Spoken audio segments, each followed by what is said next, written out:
Bonsoir à tous les spectateurs de 5 sur 5 Médias. Nicolas Panda à votre service et je vous retrouve pour notre émission virtuelle Parlons Immobilier. Je suis agent immobilier à Avery S. Realtors à Rockville dans la région métropolitaine de Washington et je suis là pour répondre à vos questions. Mais tout d'abord, je tiens à remercier tous ceux qui m'ont suivi lors de mon émission précédente, vos mots d'encouragement et vos critiques constructives dont je prends excellente note. Et sans plus tarder, nous allons commencer. Donc, je vais me pencher sur le concept de Own to Rent, la location avec option d'achat, une remarque qui m'a été faite par M. Niembwe et qui était d'ailleurs bien justifiée car mon explication passée était un peu floue. Donc, qui sont les gens qui... quels sont les gens qui utilisent la location avec option d'achat? Ce sont les gens, en général, qui ne sont pas qualifiés pour les prêts hypothécaires, donc les mortgage loans, n'ayant pas un bon crédit et n'étant pas en mesure d'être qualifiés pour obtenir un financement de la banque pour l'achat de leur maison, ils optent pour cette option d'essayer d'acheter avec le propriétaire qu'ils ont la maison qu'ils occupent. Bon, il y a des avantages, il y a des inconvénients. Pour l'acheteur, le locataire, quel est l'avantage? Le seul avantage, c'est que bon, il prend un bail dans un marché qui s'améliore. Donc, s'il prend le bail, donc si au moment où il signe son contrat, s'il le prend dans un marché qui s'améliore, c'est-à-dire que bon, la valeur des maisons du quartier augmente, bon, il peut se retrouver avec un paiement plus ou moins abordable et il s'en sort bien. Mais, il y a le mais.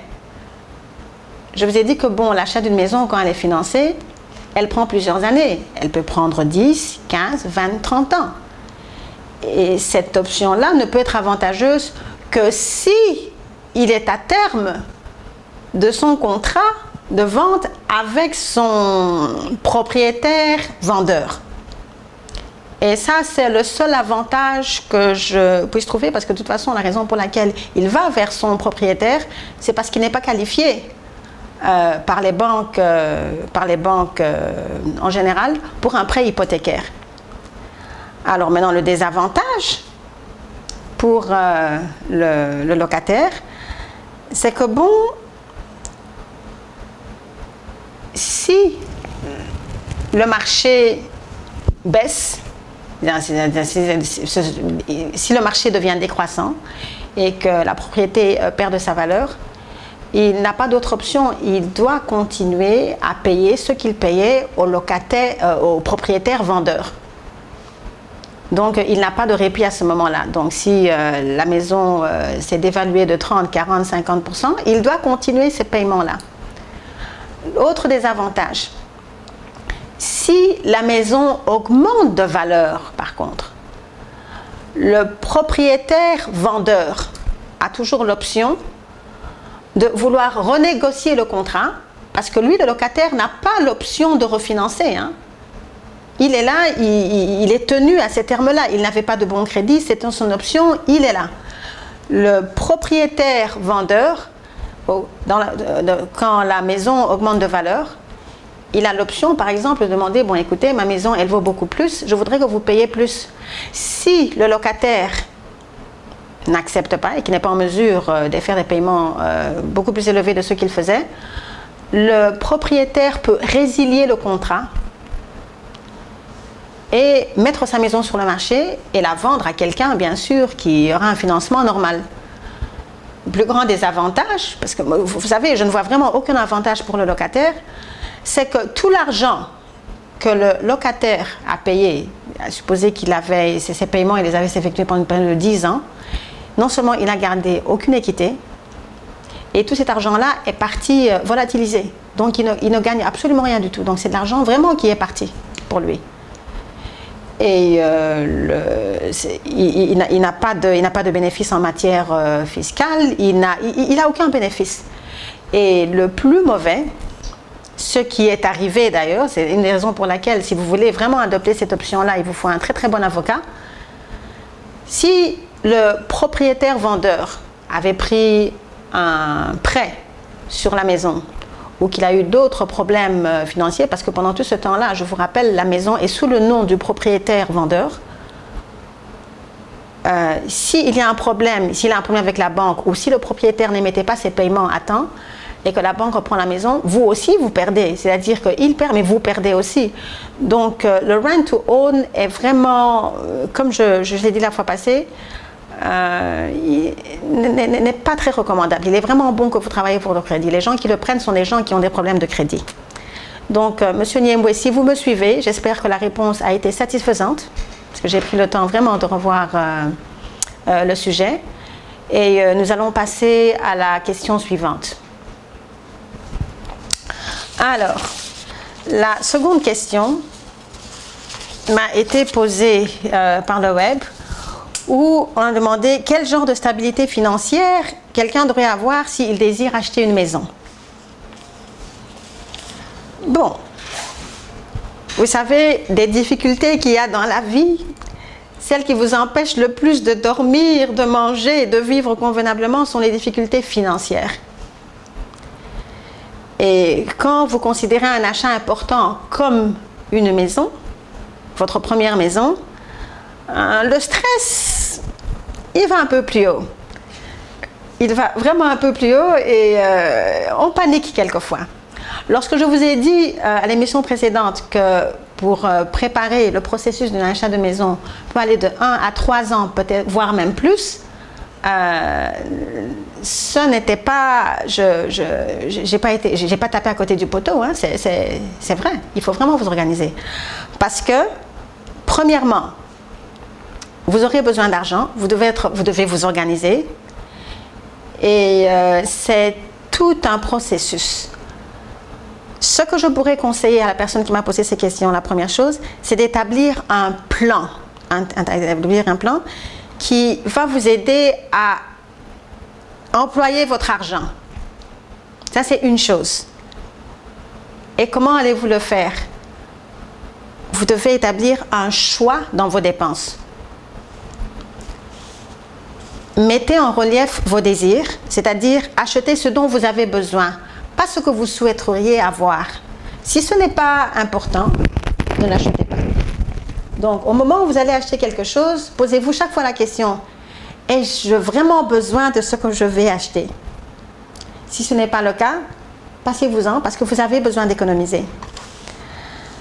À partir de vos revenus, du revenu que vous avez, planifiez vos dépenses. Parce que vous savez, quand vous voulez acheter une maison, en général, le financement qu'une banque vous donne, en fonction de vos revenus, c'est 3 fois ce que vous gagnez annuellement. C'est 3 fois ce que vous gagnez annuellement. Donc, si votre salaire annuel est de 100 000 $, votre pouvoir de qualification d'achat immobilier est de 300 000 $. Donc, c'est chaque fois 3 fois, parce que c'est comme ça que c'est établi. Donc, une fois que vous avez cette information-là, un revenu qui est sagement utilisé, quand vous utilisez votre revenu de façon sage, ben, ça va vous permettre de vivre raisonnablement. Mais quand on dit financièrement, raisonnablement, excusez-moi, et à l'aise pour vous instaurer une stabilité financière, qu'est-ce que je sous-entends par là? Établissez-vous un canevas avec ce que vous gagnez mensuellement. Établissez, disons, relevez vos dépenses de location. Donc, faites un plan de ce que vous dépensez par mois. Préparez toujours une petite réserve de côté pour les imprévus, parce que vous savez, un accident peut arriver. Vous pouvez peut-être prendre un congé sans paye, mais ça ne veut pas dire que bon, vos factures vont prendre le congé, ou que votre estomac va prendre le congé, ou que vos obligations mensuelles, financières mensuelles vont prendre un congé. Vous devrez continuer ces obligations-là, et vous devez être sûr que vous avez au moins quelque chose pour les moments difficiles.